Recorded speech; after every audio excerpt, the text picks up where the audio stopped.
One of the most challenging things to do as a golf parent is to figure out what is our role, Corey. Now, before a kid goes to tee up in a competitive golf tournament, what should a parent's role be before they tee off? Well, before they tee off, you want to make sure, first and foremost, you get there on time. So they've got plenty of time to warm up, get everything ready, get the stuff out of the car, get everything packed up, to go to the course. I mean, that's kind of the main thing. And, on the ride there, it should be light, it should be fun. It's a tournament. It's kind of a test, but they're there to have a good time. So it should be very light.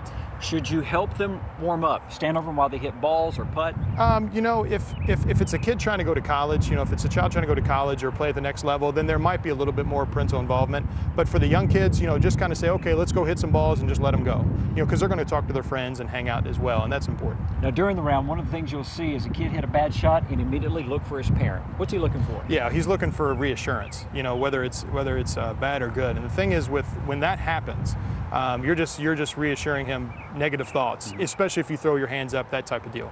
If that happens, I would definitely have the parent, it's okay, keep going, kind of reiterate that type of stuff. Don't ever show negative emotion out there. And then the long ride home. One of the things that we try to do, Corey, is on the ride home is we try to build what we call a success sandwich, where we tell the kids something they did well, then one thing they need to work on, and then something else they did well, because we want to try to keep that as positive as we can. Exactly. If you look at all the great coaches, they definitely reiterate the positive stuff. So when you're talking to a kid, you want to pick out 2 or 3 positives, and then what you want to do is if you see a pattern in what happened, whether it's short game, long game, that type of stuff, just say, hey, this week let's work on our putting, or this week let's work on our ball striking, as opposed to say, you 3-putted this hole, you 3-putted that hole, you 4-putted that hole, because that's 4 or 5 negatives right there. Yeah. So if we can just encompass it, hey, let's work on your speed and putting this week. Hey, you did a great job getting off the tee, and even though putting wasn't going well, you did a great job of keeping a good attitude. That's a great way to talk to them and communicate to kids. Corey's great working with kids. Here's how to get a hold of him. You can get on my website, CoreyKaufmanGolf.com. All my information's on there, and I look forward to seeing you out here.